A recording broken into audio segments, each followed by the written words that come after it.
Hey, welcome to another podcast with Mastermind Advisor Marketing. My name is Vince Oldry. I'm here with Josh Woodward. And today we're going to talk about the 5 things that are destroying your Facebook ads and what you can do about it. And the reason why this came up is I'm in this Facebook group, Josh, and this one guy made this bold claim as far as, you shouldn't be doing targeting and you should be doing all ages, not 55 plus, and shouldn't be focused on life insurance or annuities. And of course, this is a lead vendor posting this in like a life insurance group. I'm like, of course this guy's saying that because he's getting all these leads, right? But they're probably not qualified. Actually, I know they're not qualified because we've done it. So I think this just brings up a good topic today to talk about the 5 things that are probably destroying your Facebook ads if you're doing them, and what you can do about it. And honestly, like the Facebook ad part, honestly, is the easiest thing to do. I feel like the Facebook ads are easy. The hardest part is actually getting them to go through the entire funnel. Yeah. Getting them to go from, the lead to being an appointment on your calendar.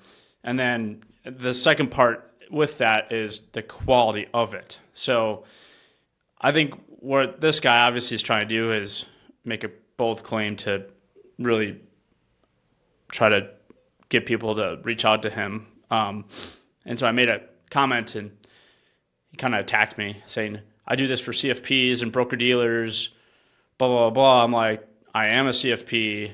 I do digital marketing for myself. And my company does 36 million new assets a year. So It is funny how defensive it's people one of those get, aggressive. Well, then this other guy that was commenting, kind of going against me, and then I mentioned everything. He's like, "All right, those are good numbers. What, you're doing targeting?" I'm like, "Yes, I'm doing targeting. I'd rather tell Facebook how I want my money spent, not the other way around."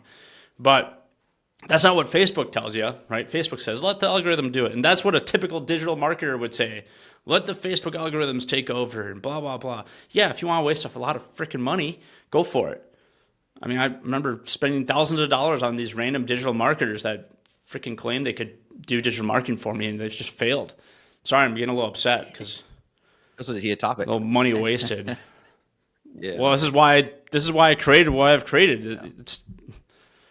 It's so funny. Sometimes the old saying is, if sometimes you just have to do it yourself, right? So I wish it wasn't true. I wish I found someone that was gold and could do it all for me, but. The good and the bad is, we had to figure this out. During COVID, I randomly took a class with Frank Kern. He has this free class. Actually, I think I paid $100 for the class. That's how I started building all this out. And that was the key thing right there, was doing all that. And then I realized, I could pay him. So I paid him for a little bit. And then he said, "Well, you probably just better off on your own too." So that's what happened. That's what happened at the end. There you go. Now you're here today talking about marketing. But yeah, I mean, this will be a fun topic. I was actually just talking to an advisor this morning about it, and he tried to run seminar ads alongside our ads, and they didn't perform nearly as much. Just with the way we've built them, the way we target, and the reason we did it. And it's all just due to some of the key things that we've taken away, and just getting part of marketing. This will be fun because obviously running a business and the financial side of the practice is what you know best, and what I know is the marketing. So I can have a few things to say here, but a lot of it's so funny because everyone says Facebook algorithms, right? But I feel like Facebook dictates all of their stuff off of who's clicking on it and who's registering, right? And I mean, that's the idea, but at the same time, again, is it the ideal person that you want to convert? Or is it just some Joe Schmo out there that's just been clicking happily and registering for 6 other seminars or $15 webinars, and it's like, yeah, that person, yeah, perfect. Put an ad in front of him, and Facebook's like, that's a success because they clicked and they registered and they signed up, and so, yeah, if I was a lead vendor, by all means, I would do zero interest and just do Facebook. No, if it was e-commerce, right? Like if you were selling like a product, like a hair dryer or phone, right? then yeah, you want to go after the people that are buying a bunch of stuff online. So Facebook knows who that is, right? They're the people that are mostly engaging and clicking on stuff. And so that's why they want to put your ads in front of those people. But if you're trying to get someone to sign up for your seminar or try to get an appointment with them, that's different. It's a totally different strategy. And that's where you could be giving Facebook too much credit to advertise, right? To try to figure that out for themselves, because they're using, I mean, I'd say the majority of Facebook is e-commerce ads. I don't think majority of it's not people trying to fill their seminars. Not yet. So, not yet. so it's a little different, right? In our webinars, same thing. And, I think we talked a little bit last week about, some of the aha moments that we're having with that, where we realize, okay, quality is great, appointments are great, but some people struggle with closing. Yeah. So that's something different, but a topic for a different day, because I think we kind of beat that up a little bit last week. But the first area, and I'll just bring this up, that I think is the biggest screw up when it comes to the digital marketing, is not actually using interests for targeting. Now, before I jump in there, when we run ads, we'll do different interests when we're targeting people. We will also do no interests as well, just to make sure that we're not wrong. Like, meaning that we'll run all of them and then have one that's still no interest. And then if the no interest one's performing over the others, then we'll put more ad spend in the no interest. If the interest ads are working better, then we turn off the other ones. Okay, so technically what we're doing there is we're throwing, like, if you think about this as like fishing, we're throwing like 20 lines in the water, and then we're using each different type of a lure. And whatever lure is working, then what we start doing is taking that lure out, or taking the other lures out of the water and pouring more of those same lures in the water. So that way we can catch more fish all at the same time. Perfect way to put that. Absolutely. And so, yeah, I mean, the Facebook, when you're using the audience side of things, yeah, we do the no audience targeting, or the and we try it, and give it a whirl, because every location is different, right? If we're targeting California, that's obviously different than New York, and if you're targeting Florida, that's obviously different than Kansas. So it's like, of course, you try it and see where it works in that area, but again, it's a small budget for each one, and we just, like you said, perfectly placed. Like, we just flip out that lure, basically. So, and then we optimize, right? And then shut that one off and pour money more into the other ones, and we continue to do that. And then obviously over time, you make the lure changes because you've caught so many other of those fish. But it's a great way to optimize that. What's the second one? I think the second one is Facebook lead forms. I think we look at lead forms, and a lot of lead vendors will use it, and it will produce a lot of leads again. But our philosophy on that is the same sort of thing of like the no interest targeting. It's who you're going to target. And a lead form is like, I mean, we've all clicked on them and then forgot that we even signed up for it. I mean, I do it all the time. Obviously, I'm a marketer, so I'm looking at everyone else's campaigns and sequences. But I'm sure if I talk to my grandma and grandpa, right, they're like, yeah, I've gotten this many ebooks and text guides, and I look at her Facebook page all the time, and that's all that's on there are these quick financial firms lead forms. And I was like, have you talked to any of these advisors? And the answer is always, no, I have not. I haven't even looked at the ebook, or, it's like, so I think the second biggest mistake is trying the Facebook lead forms. Yeah, the lead form, it's kind of one of those things where I think it deceives you a little bit, because you can get a lot of leads. So you're like, oh, my ego is getting kind of big because I'm getting all these leads, right? And we all go to those financial advisor meetings, and we're like, hey, yeah, I'm getting all these appointments and getting all these leads. But it's only as good as for what the quality is. So a lot of times those lead forms are as good as, it's usually bad phone numbers or bad emails that are in there, because those are the lead form, or those are the numbers or emails that people signed up with when they first signed up for Facebook. Because a lot of times they will auto-populate in that lead form, and it's whatever they put in as far as what they want to put their information in for Facebook. And most people, when they're signing up for Facebook, they don't want to give them Facebook their good email or their good phone number, right? So, and then when they're filling out the lead form, it auto populates, and then they're thinking, well, I don't want to give them my good phone number or my good email. So, you're not usually getting the best data when you're doing the lead form versus when you make someone actually fill out the form. That's why we use landing pages, and we used to. And don't get me wrong, pre-COVID, when we were doing just seminars only, we were doing lead form and landing pages, and we found there wasn't much difference between lead form and landing pages. But now there is. Like, lead form was a little different than it is today. It's gotten to a point where, like, if you can get the same amount of registrants from the landing page as you did a lead form, it's better to get them on the landing page because they're leaving Facebook. They're having to actually put their information in. So it's going to be better off that you have it go to a landing page rather than a lead form. And landing page is just a website, a page where people can put their information in. It's just a one-page website, essentially, where we're just trying to get them to put their information in. So I think it's much better. I think the quality is much better. But geez, if we wanted to get like 1 million people to give us their name, phone number, and email, and it's not as good of data as we would hope, then use Facebook lead form. If you want your ego to be really big just because you feel like getting a ton of leads is a big thing to brag about, then do that for sure.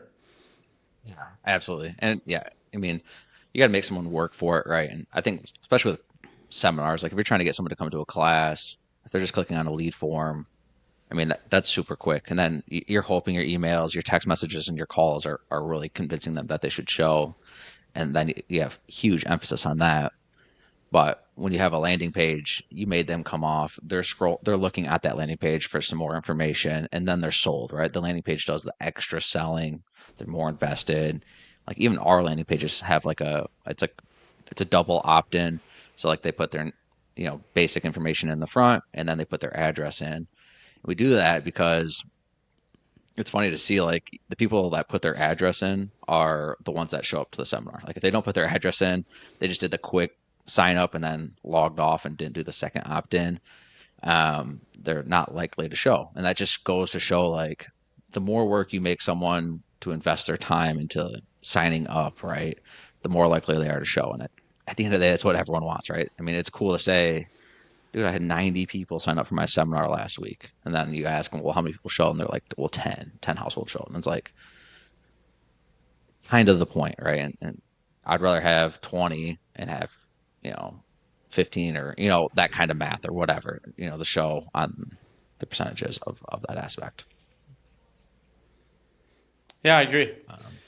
I mean, obviously I agree because I see the numbers myself for my seminars and my webinars. So obviously I agree, but it's easy for me to sit on this horse and preach from it. But yeah, when it comes to Facebook marketing, we say it's easy because technically it is easy to get leads, and you can get leads through Facebook, the lead form, really easily. You can do non-interest targeting. The other thing you can do is you could copy other people's ads really easily, right? Because you can go to Facebook ads library and go look at what other people are doing for ads. And so the other thing that people are doing that I think is a big mistake is they're trying to do what other people are doing, meaning that they go see what Fisher Investments is doing. I remember there's a guy, I forget his name, but he was copying exactly what Fisher Investments was doing. Now, Fisher Investments spends over like $60 million on marketing. So like he's not even, I don't even think he's trying to optimize his ads at this point. Like it's more or less branding.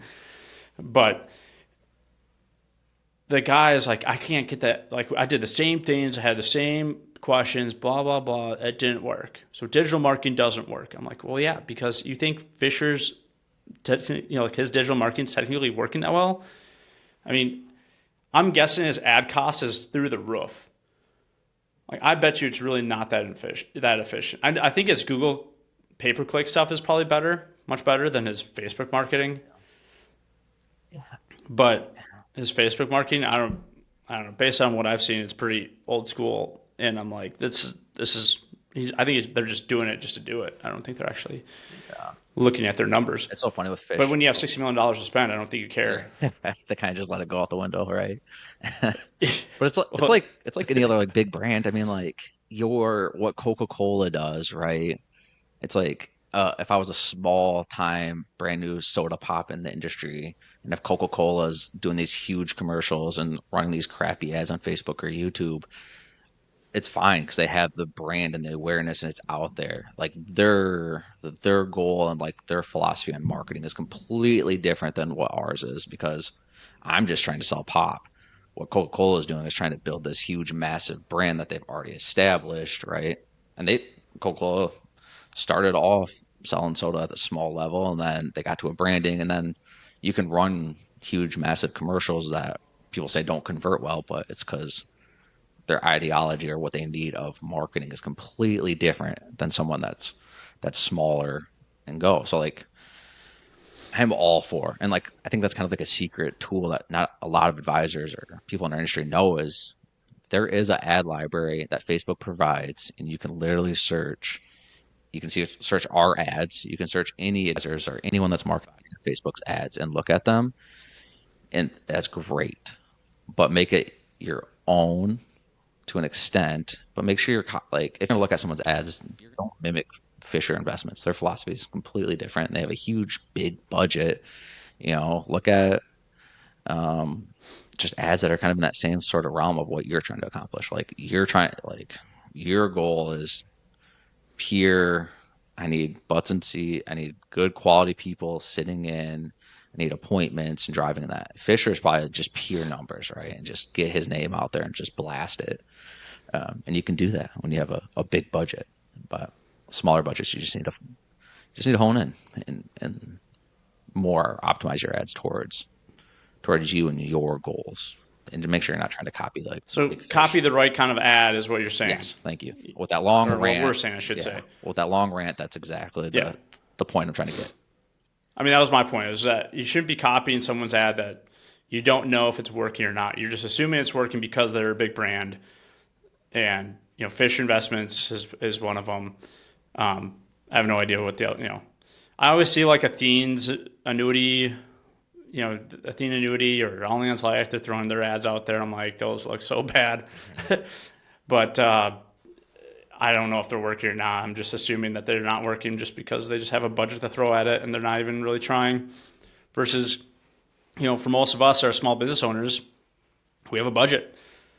We're trying to be efficient with our money, and we're not trying to just throw money at Facebook because it's part of the marketing. Exactly. We want to actually make an ROI on it. So that's the third one. Make sure you're careful on who you're copying. Obviously, you could go to our ads, right? You could go to Ads Library, like in the National Retirement Academy. You can see all of our ads technically that are up there. And Absolutely. the thing is, you're not going to see the back end of the ads. You won't see our targeting, or you won't see our lookalike audience and so on and so forth that we use. But I think that's the fourth issue, not having that pixel, right? Yeah, sing the same exact thing. Yeah, So if you don't, and what the pixel is, just so people know, pixel is like a cookie, okay, or website cookie. It basically knows or tracks who clicked on your website, and then Facebook knows who clicked on your website or clicked on that information, and then that allows you to do some retargeting down the road, or allows you to create what we call an audience. So that way we know, instead of always doing interest, we'll do a lookalike audience. And at this point, I have no idea. Do you even know how big our audience is in our pixel now, Josh? I mean, that was just a random thought. That was just I have no idea. It's massive, obviously, because we run so many campaigns in so many different locations. But it's because we've generated over 400,000 leads in our National Retirement Academy campaign at this point. Yeah. So it's So I pretty can't active. imagine. I can't imagine like the pixel at this point. The pixel's got to be 3-4 million people. Yeah, it's got to be a lot. I'll look into it actually now because I'm kind of curious. But yeah, I mean, and the pixel's huge now that you kind of know, but it's more of the pixel's gonna be like if you're going to run ads and you're going to market in Facebook, you need to have a pixel that just long-term success, right? Like otherwise all the clicking and all the landing page views, all that can be tracked with the pixel.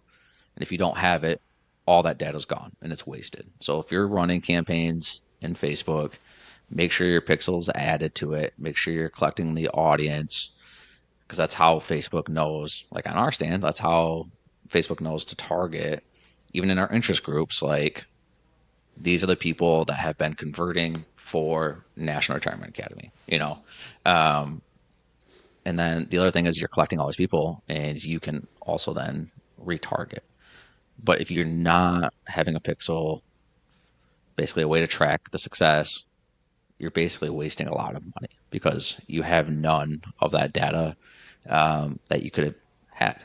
And it's important if you're going to start doing it right away, right? You got to have that pixel right away. Otherwise, even, and if you don't, add it as soon as possible. But all that money you spent in the past, all the clicks that you get, you know, the landing page views that don't convert, or landing page views that convert and don't show to the seminar or don't set the appointment, like there's no way to go back, right? So as long as you put the pixel on as quickly as possible, put it on your site, have someone put it on there. It's not very difficult. Facebook makes it pretty easy. It is one key difference for long-term success within the digital landscape of marketing. Yeah, the whole digital marketing, I know people in our space, the financial advisors, have good and bad experiences with it. And even right now,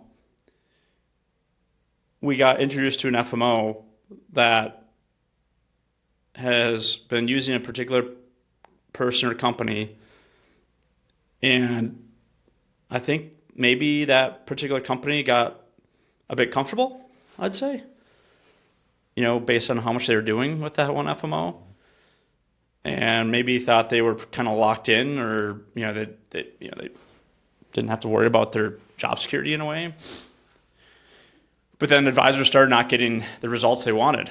So, you know, there are, you know, again, when it comes down to the targeting, when it comes down to making sure you're using the interests, the pixel, not following the right ads or right companies to follow to help build it.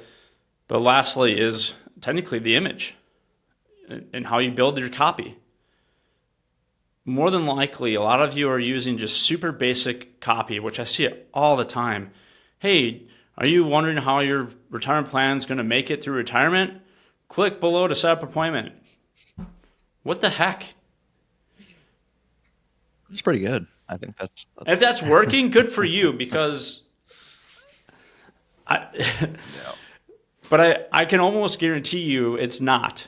I mean, I tried it early on in the game, you know, like boost your posts. I'm like, oh, maybe I'll strike it, right? Please don't boost posts, but Maybe I have that one thing that, you know, I'm going to protect people's assets, and I don't think people are promoting that much. Maybe I should put that up there, or I'm going to create some income story. Come on. You need to provide something like of value, or you got to make a bold claim. Okay, you got to make a bold claim when you do your copy. And to the image. And what's stupid is sometimes the most basic, stupid image works instead of like some nice digital copy or some stock photo, right? The classic one is two old people, right? Holding hands or sitting on the bench. I see it all the time. walking on the Or then beach. the other stock photo is usually or the next photo is usually like a piggy bank. And it never works. Yeah. I'm like, oh, this looks so good. And then, nope, nothing.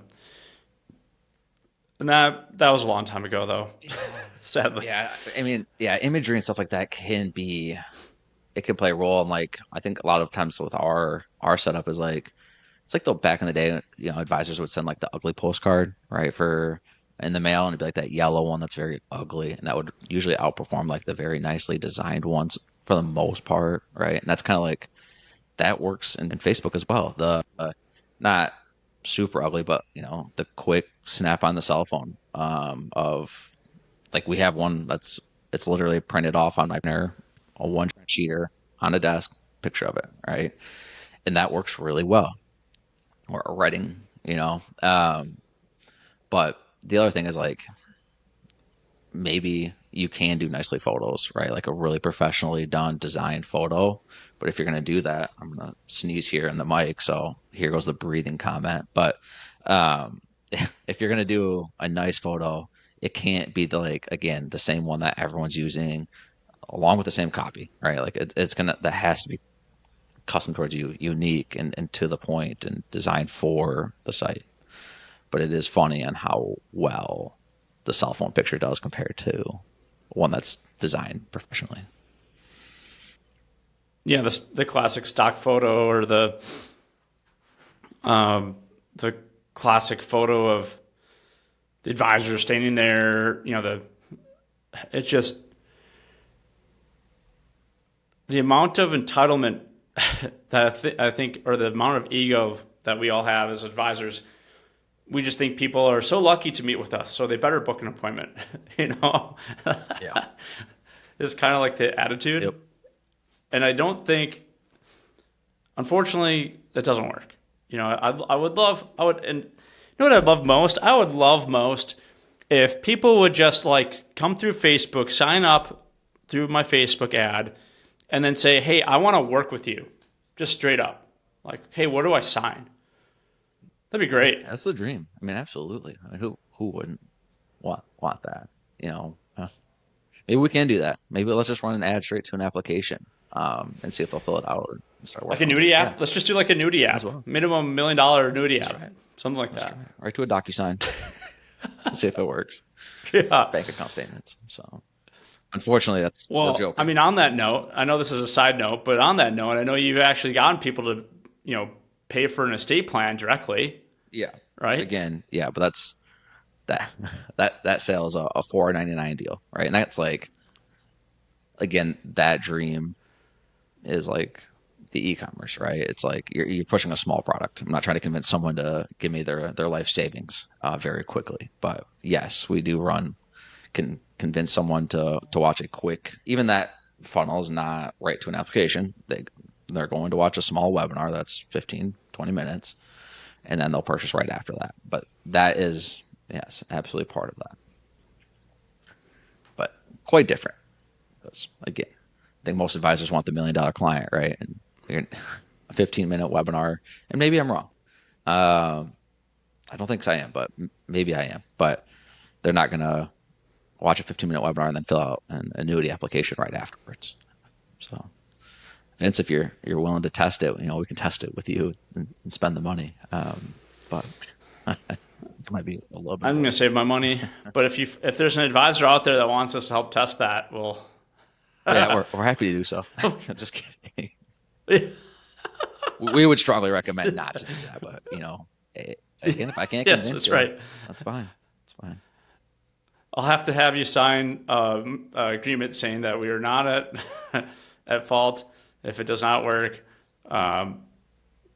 Results most likely will not come, but we're happy to help you spend the money just so you can be a test. I think if we're going to add a sixth thing in there, by the way, before we end this, I think that's the other thing is being the test guinea pig for a lot of these vendors. A lot of these digital marketers that are entering the Facebook or the financial advisor space actually don't know how to do marketing. They might have done marketing for somebody, or they took a course like I did on Frank Kern, with Frank Kern, and then all of a sudden we know what we like to think we know what we're doing on the marketing side, and a lot of you guys will go spend money with them and find out otherwise. Yeah. And there's, again, if you guys just want leads, I could get you leads all day long. Leads are super easy to get on Facebook, to be honest. The hardest part is getting them to go all the way through the funnel, okay? Making them book an appointment. Now, there's two different ways you can go through the funnel. Obviously you can, besides doing seminars, okay? If you're just doing this virtually, there's two different ways. Actually, there's more than two ways, but there's two preferred ways. One is booking an appointment by, going from ad to watching the webinar to booking an appointment, or just ad to going to landing page to booking an appointment. Obviously, landing page and booking an appointment is going to be less of less likelihood of someone showing up for the appointment. And then the other way that we do it is actually a lot more long form, where we make them download a guide, go to the webinar, scheduled webinar, and book an appointment. And we've done it every which way. And what we found out, okay, it doesn't matter which way you do it, you'll still have the same amount of appointments that show at the end of the day. Okay? Now, if you do it the first way, just doing landing page, okay, to book an appointment, you're going to have a lot of appointments on your calendar. It's going to be the lowest cost. But the majority of them aren't going to show, or they're not going to remember what they signed up for, to be honest. The second one is they book an appointment right from the webinar, they go to an ad, go see an on-demand webinar, and book an appointment. And again, you have a lot more appointments, but there's going to be a less likelihood of showing, but it still works. Okay, so then when you look at the math of the other way, where the more long form, you're going to have a lot more people show up to that appointment, so you're not blocking space off your new calendar.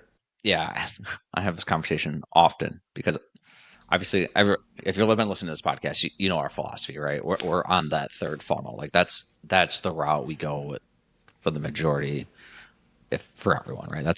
That's what we believe is like having an automated filtering system, so it's not wasting an advisor's time, not taking up a space in your calendar where they might or might not show.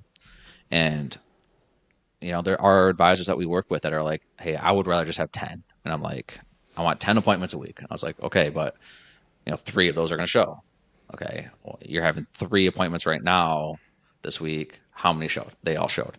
So it's like, okay, I get you want the numbers, right? Because the numbers, then the math looks good. You spent whatever, $400. You got 10 appointments. It's $40 an appointment, or what? $50 an appointment. Great, good.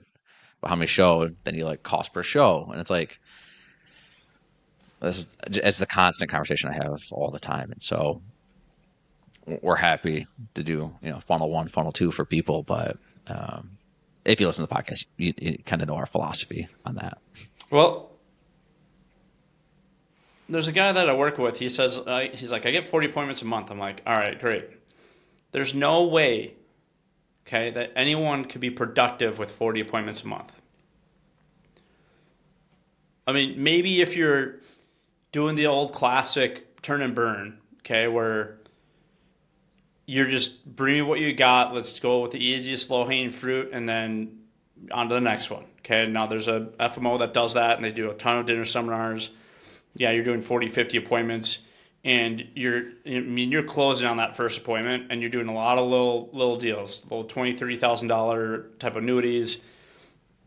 I mean, it's a lot of paperwork. I remember going to that guy's seminar, and he said he did like 36 million, and to do that 36 million, it was like 600 apps.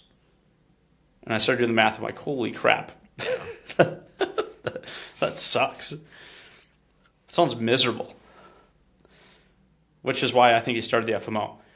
But and I think a lot of advisors that go down that path, like it's a big dream, right, to do that much production, but then we don't realize how much like actual time that has to go into that, because you're doing so many seminars, so many meetings, you have no life, absolutely no life. Personally, I like to have a life. I don't do any meetings in the evening now. I got 2 kids. I'm trying to be a hockey coach, and I like to go on the lake, and I like to go do things other than just work. And I think a lot of advisors get too stuck with, I need to work my butt off and get less results. So if you do it smart, like remember the old saying is, work smarter, not harder. Okay, that's kind of our idea here. Now, if you want just straight appointments, I'll get you straight appointments, and sometimes that's what people want. So we do know that if the guy wants a hamburger, but he looks like he needs a salad, we'll give him the hamburger. Okay, let's just give him the hamburger, make him happy, and we'll work on the diet later. Okay. So, with that being said, Josh, as always, I love doing this, and I look forward to the next one. If you guys want to watch our past episodes, make sure you go to YouTube, go search Mastermind Advisor Marketing. You'll find all of our past YouTubes where we have how we do the first meeting, how we do how we compare different funnels, different ads. So make sure you go to that. Make sure you like and subscribe. That way we will make sure that we know these things are actually going out to people, they're worth doing, rather than Josh and I just sitting here talking to ourselves and staring at each other. So make sure to go to our YouTube page or go to our website. If you have any questions, go to mastermindadvisor.com, and we'll see you at the next one. See you guys.